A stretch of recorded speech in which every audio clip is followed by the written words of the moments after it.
Comme une bonne partie de la France, le bois de Vincennes s'est retrouvé ces derniers jours couvert d'un épais manteau blanc. On se croirait presque en montagne. Les ruisseaux sont en partie gelés et il fait moins 14 degrés au lever du jour. C'est la plus grosse vague de froid depuis 20 ans.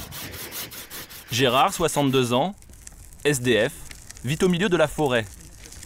Aujourd'hui, il est de corvée de bois. Chaque jour, pendant de longues heures, il en ramasse pour alimenter le feu. C'est vital pour survivre dans des conditions aussi extrêmes. Il est éteint le feu là ? Ah bah il va se rallumer, tu vas voir. Ah oui, c'est comme une bonne femme, ça repart. Pour attiser les flammes, chacun son astuce. Du petit bois pour Gérard, de l'huile sur le feu pour Régis, 50 ans, son compagnon de galère.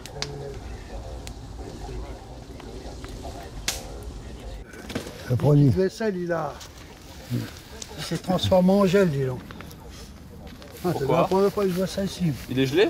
Ah ouais, il est gelé, quoi. Là, carrément, c'est du gel. J'amène un morceau de cerisier. Pour le gros bois, ils peuvent compter sur Thierry, un proche voisin, ici depuis 2 ans. Salut Régis. Salut Thierry, t'es vu arriver avec le gros machin. On s'organise ? Ouais. Bah là, j'ai plusieurs morceaux de cerisier là. Mais c'est bon parce que ça reste en charbon ça, assez longtemps. Et en braise. C'est important là quand il fait moins 10 là ? Ouais, je pense bien. Hein. La vache. La petite communauté se serre les coudes, car avec le grand froid, la vie est encore plus dure pour les SDF du bois de Vincennes. Il y a 2 mois, nous avions rencontré Régis et ses 2 copains pour la première fois. Ancien manutentionnaire en CDI pendant 20 ans, il a vécu l'engrenage classique du SDF. C'est froid les doigts. Licenciement, puis perte de son logement. Maintenant, il habite cette cabane qu'il a fabriquée lui-même. Et tout, et au printemps, je vais refaire le toit. Vous savez, c'est des trucs... Alors, je vais refaire le toit, puis remettre des nouvelles bâches. Quand il fait du soleil, j'en ai 2 qui montent là-haut. Mon gros Mimi et puis la petite Minette, ils montent là-haut, puis ils s'allongent et puis ils se font bronzer. C'est important vos chats ? Ah, pour moi, oui. Un peu plus, un peu belle. Voilà, là, elle va retourner se recoucher. Le gros, il va faire pareil. Hop là, on va mettre en dessous. Vous êtes en train de penser à quelque chose, ils viennent vous sortir d'une mauvaise pensée des fois. Et heureusement qu'ils sont là, parce que sinon... Vous avez besoin d'affection. Ouais, voilà, comme on dit, quoi. Ces 2 chats font partie du foyer qu'il s'est reconstruit. Une vie à la dure, qui a été fatale à certains de ses compagnons du bois. Moi, Ça fait longtemps que vous êtes là ? 5 ans. 5 ans ?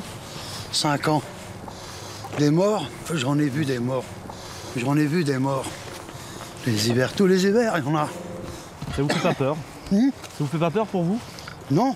Pourquoi ? Alors peur de quoi? Bah, de la mort. Si, ça me fait peur. Mais ce qui me fait peur, c'est... Je préfère mourir dans un lit.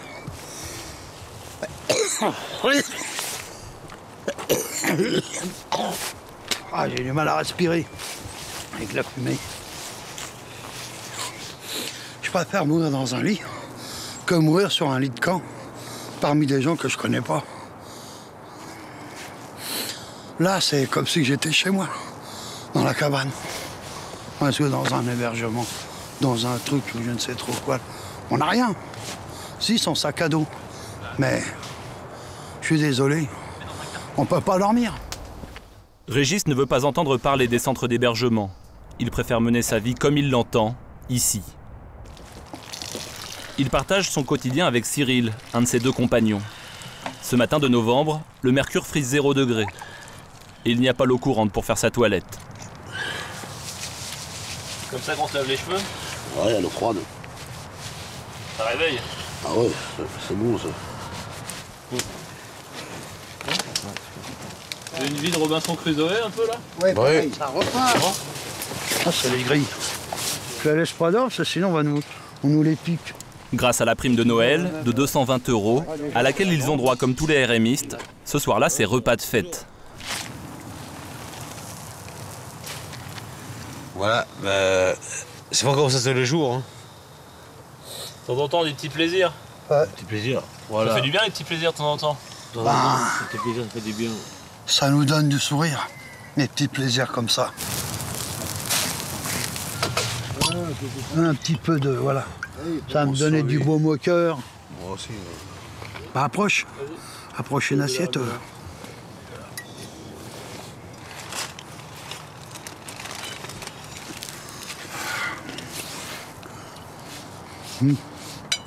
Ah, ça, elles sont bonnes les saucisses, putain, la vache. Minuit, chacun rentre chez soi. Et bon, ça c'est grave.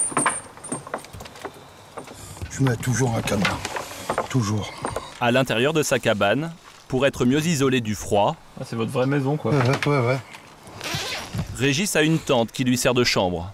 Là, c'est l'espace de vie. Ouais. Avec l'humidité du bois, il souffre de bronchite chronique toujours plus sérieuse. Mais il n'a pas vu de médecin depuis 5 ans. Pour ça, j'aime pas trop boire. L'alcool, c'est pas bon, ça. La respiration, ça. Ouf. Puis la cigarette aussi.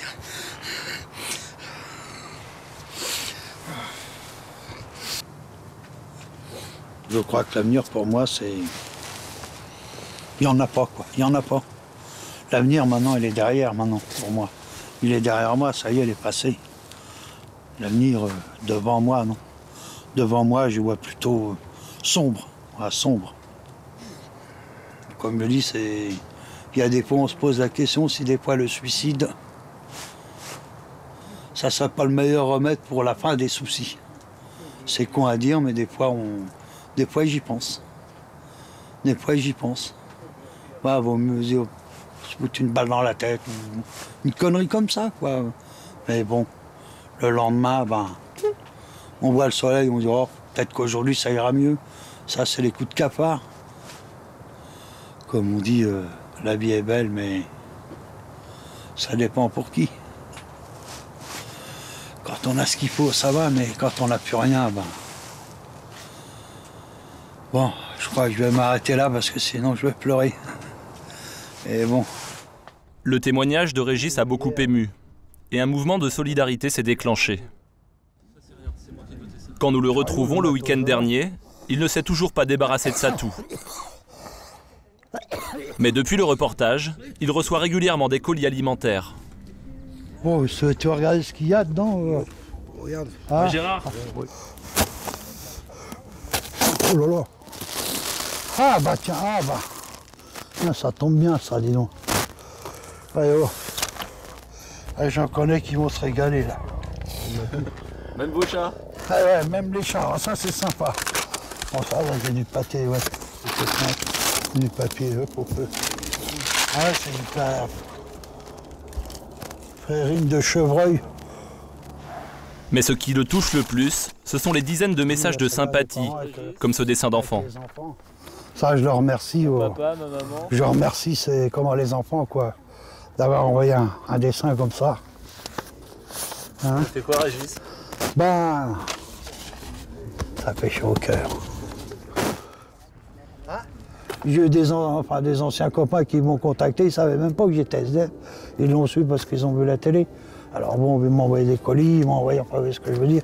Ils ont, bon, alors, sinon ils ne savaient pas. Malgré l'attention qu'on leur porte, l'ambiance est un peu plus triste depuis un mois. Happy birthday to you. Happy birthday SDF. Fin novembre, ils étaient 3. Avec eux, il y avait Cyril, qui n'était pas le dernier à chanter pour les 50 ans de son copain. Quand ils l'ont vu à la télé, début décembre, ses proches l'ont reconnu. Sa famille est venue le sortir de cette situation. Et depuis, ça fait un vide. C'est normal qu'il soit parti. C'est sa famille qui a proposé de venir. Nous avait demandé, c'est sa famille. On a dit non, bon, parce qu'on ne veut pas gêner. Vous savez, sans famille, il y a des trucs, comme on appelle ça, des trucs d'intimité, enfin, vous voyez ce que je veux dire et tout. Bon, on va arriver, on va être comme des étrangers, quoi. On peut pas, on préfère, bon. Qu'est-ce qu'il faut pour vous, vous partiez, vous?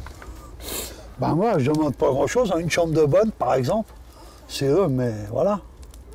Enfin, vous voyez ce que je veux dire, un petit logement. Votre ami Gérard, il y en a une aussi. Ah oui, ah oui, oui. Bah, comme je dis, il faut pas... c'est bien beau de... Imaginons, je laisse pas le copain tout seul. Régis a décliné les 2 propositions de logement que des particuliers lui ont faites. Trop loin de Paris. Mais dans le bois, rien ne se perd. L'un d'eux a récupéré la tente laissée libre, plus grande et plus confortable. Pour autant, ce n'est pas l'idéal. À l'intérieur, il fait moins de 0 degré, sans parler de la condensation. Ouais, c'est la chambre.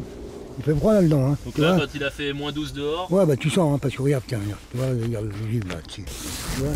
Tu vois le juive, hein, Ah ouais, bah, ça, le matin, même ça, même la couette, elle est un peu humide. 1, 2, 3, 4, il y a encore un duvet. seule solution pour combattre l'hypothermie, se couvrir toujours plus. Combien il y a d'épaisseur? Ouais, 5 couches, il faut. Ouais, moi, je mets 5 couches, tu vois.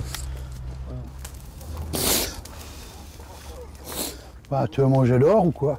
Comme tu veux, hein. Ah ouais, je m'en fous. Hein. Régis est très peu couvert. Il ne porte qu'un léger Tu veux pull. manger dehors, hein. Malgré les apparences, il fait moins 4 degrés à l'heure du déjeuner. Non, non, j'ai pas le manteau, puis j'ai pas froid. Il fait combien à peu près là? Ah, on sait rien, j'ai pas regardé le thermomètre, alors... Moins 3, moins 4? Ouais, à peu près, ouais, ça doit être ça. Un peu moins, là, avec le feu. On s'habitue au froid, Ouais, à la longue, on s'habitue au froid. vraiment. Mhm. Bon, c'est quoi le menu Régis là ce midi? Ça, c'est du riz avec de la ratatouille que j'ai mélangé. Je suis un gourmand. Derrière la bonne humeur apparente, les repas sont plus tristes sans Cyril. Ils ont perdu un peu de chaleur humaine.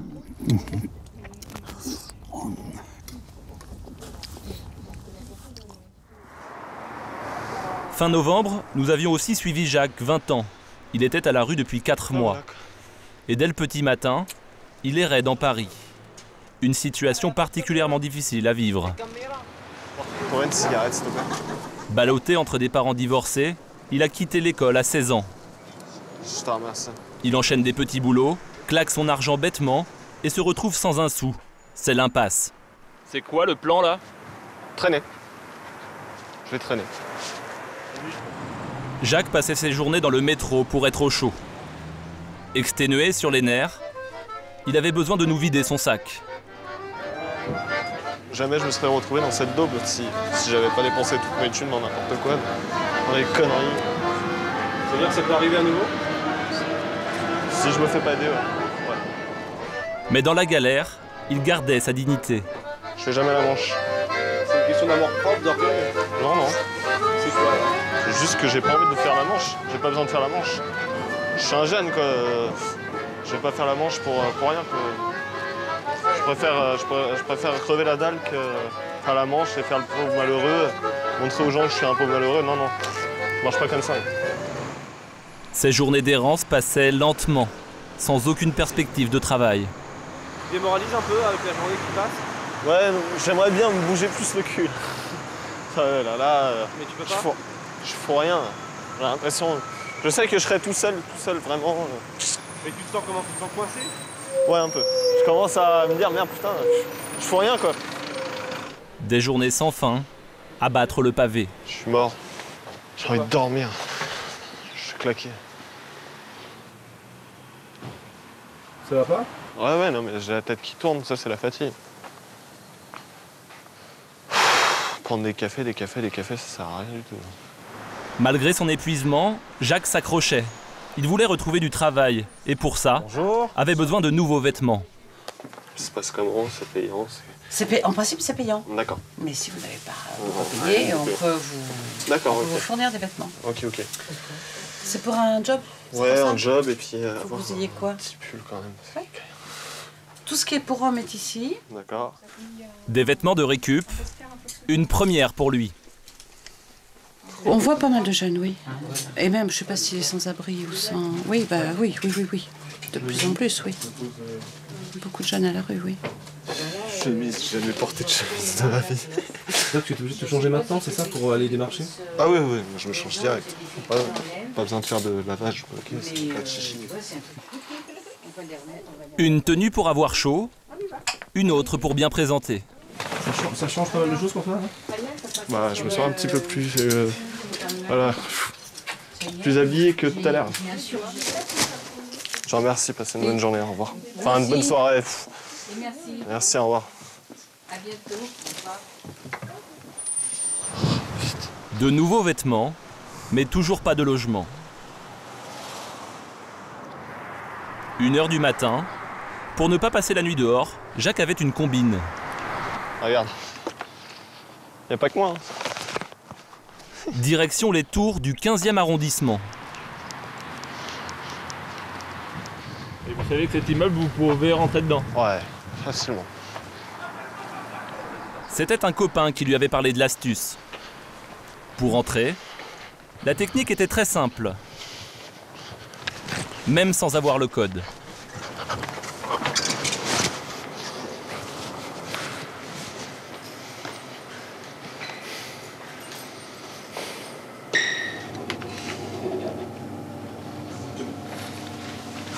En fait, l'astuce, c'était quoi là?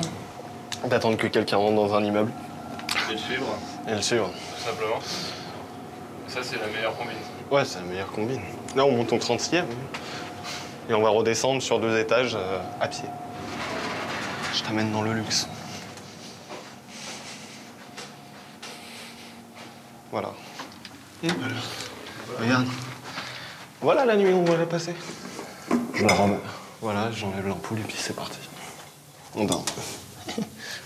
Ici, c'était calme et il y faisait chaud. Même si sans matelas, le sol est dur. Et c'était dans ces moments de solitude que Jacques repensait à sa famille. Je sais que je vais dormir comme ça. Si votre père il vous voit là dans cette situation, ça le...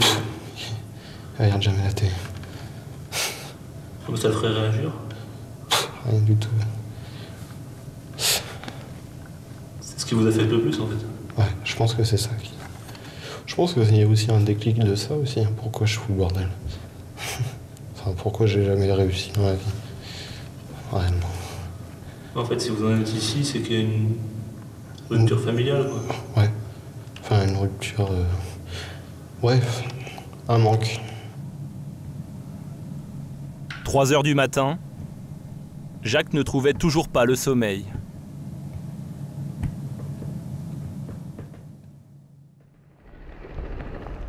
Deux mois plus tard, sa vie a bien changé. C'est dans le quartier d'affaires de la Défense que nous l'avons retrouvé. Costume, redingote, c'est un jeune homme méconnaissable à la sortie de son travail. Suite au reportage, le patron d'une PME informatique a voulu lui donner sa chance et lui a offert un job de 3 mois dans la maintenance. Bonne soirée, Tony.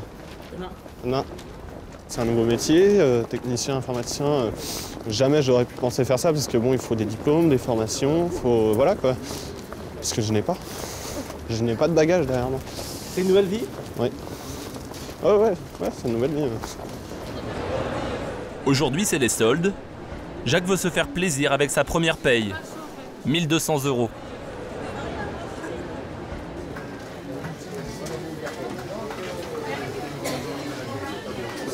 mais il n'y a pas.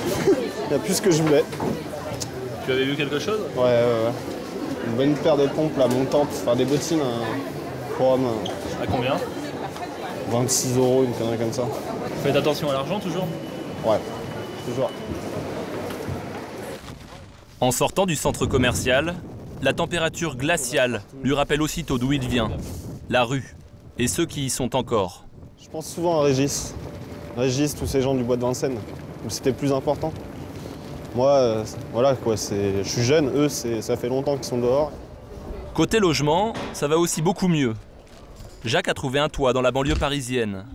Un toit et une nouvelle famille qui l'a sorti de la rue. Marie et Guy, un coursier et une secrétaire, n'ont pas hésité à lui proposer leur chambre d'amis et à le traiter comme un fils. Vous avez agi un peu comme des parents? Ah mais ouais, c'est vrai que le premier jour qu'on l'a vu, c'est... tout de suite quoi, ouais. Au début, quand je suis arrivé, bon, je connais Marie maintenant, hein, je lui ai dit, lâche-moi un peu la grappe. C'est vrai que moi je suis très nerveuse. Voilà, elle me faisait... Le premier jour, elle m'a il son petit thé au lit, le bain, le lit... Oh non mais... J'ai fait stop tout de suite. Tout ça qui tombe du lit. Ouais. Tu m'as dit non, tu me laisses me débrouiller tout seul, tu fais pas mon lit. Mis à part le repassage. Mais ce soir, Jacques a décidé de partir. Après un mois chez Marie et Guy, il ne veut pas abuser de leur hospitalité. En un mois, son sac a bien grossi. Ça c'est à moi. Ça, c'est un... Des anonymes qui avaient vu notre reportage lui ont payé de quoi repartir du bon pied. T'avais pas toutes ses affaires il y a un mois? Eh oui. Eh oui. Ça vient d'où tout ça? C'est un Suisse qui voulait m'aider, qui m'a vu dans la merde, qui... Voilà, qui... En quelque sorte... voilà. C'est quoi que t'as dans la main là? Un ordi portable. Un ordinateur portable, des chaussures, un lecteur MP3 Voilà, c'est un iPod. et même un réveil pour ne pas manquer l'heure d'embauche. C'est un cadeau, quoi. C'est un beau présent pour moi. Malgré un pincement au cœur de le voir partir, Marie et Guy sont heureux de lui avoir donné un petit coup de pouce. Vient d'où cette envie d'aider là? Oh là, j'ai toujours été comme ça. Vous avez été en galère, vous l'avez connu vous-même Bah, j'ai pas eu de parents.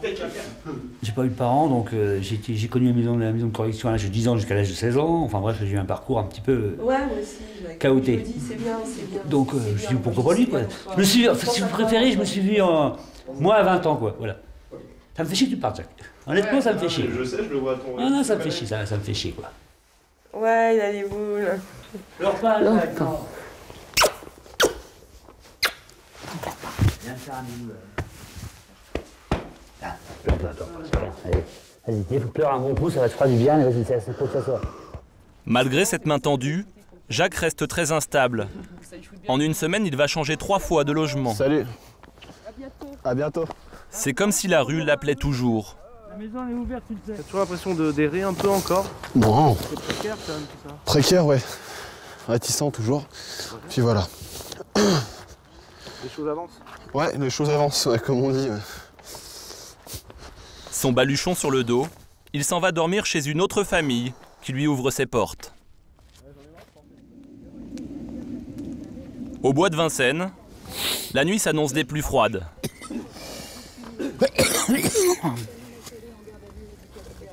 Moins 5, 18h30, et ben. Demain matin, il fera combien? Moins 10. Ouais, moins 10, demain matin, il fera moins 10. Hein. Voilà. Ça marche. Heureusement que j'ai ça. C'est précieux le feu pour vous quand même. Ah oui, oui, oui. Le feu, il est précieux, oui, oui. Là, je vais faire de l'eau chaude pour avoir du thé. Pour faire du thé. Boire un truc chaud avant de dormir. Donc vous buvez des trucs chauds toute la soirée? Ouais. Truc chaud, du thé. Des boissons chaudes et toujours du feu. Vital. On fait pas le feu pour la nuit, non, c'est juste pour le soir, comme ça, jusqu'à 8h, 8h30. Et pour se protéger du froid, il se couche beaucoup plus tôt. Enfin, un peu entre nous, on discute comme ça. Puis après, à 8h, 8h30, on va se coucher. On va se mettre au chaud dans les duvets. La météo, Valérie Quintin, c'est le dernier week-end de grand froid. Oui, ça veut dire qu'il nous reste 2 jours quand même. Des températures donc glaciales demain matin jusqu'à moins 12 degrés. Le moral baisse avec la température. Il faut trouver la force pour tenir. Hiver comme été, l'épreuve de la rue a été fatale à 369 SDF l'an dernier en France, soit plus d'un par jour. Il y a une sacrée accélération de décès là. Hein. C'est l'hécatombe. Ça vous fait réagir? Oui, tu veux réagir. Réagir, ça fait réagir de manière de quoi pouvoir assurer sa survie de tous les jours, quoi. Sans solution de logement, les naufragés du bois survivent au jour le jour.